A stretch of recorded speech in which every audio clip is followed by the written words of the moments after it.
Hello viewers, welcome to my kitchen. இப்போ மார்கழி மாதம் நடந்துகிட்ருக்குது, குளிர் சீசன். எல்லார் வீட்லேயும் ஒரு ஆளாவது சளியால் பாதிக்கப்பட்டவராக இருப்பாங்க. அந்த குளிர்கால கபத்தை வெளியேற்றுறதுக்கான ஒரு அற்புதமான பானத்தை தான் நாம் இன்றைக்கி பார்க்க போகிறோம். வாங்க வீடியோக்குள்ளே போகலாம்.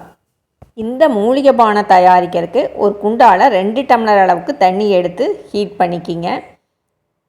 மிதமான சூட்டில் வச்சுட்டு அதில் ஒரு கைப்பிடி அளவுக்கு துளசி இலையை சேர்த்துக்குங்க. ஒரு கைப்பிடி அளவுக்கு தூதுவளை இலையை அந்த முள்ளெல்லாம் க்ளீன் பண்ணிவிட்டு போட்டுக்குங்க.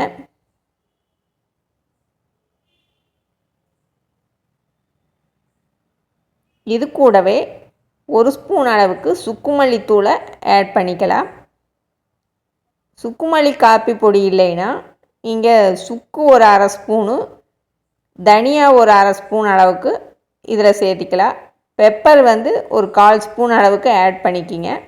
இதை மூடி வச்சு ஒரு 5 நிமிஷம் நல்லா கொதிக்க விடலாம்.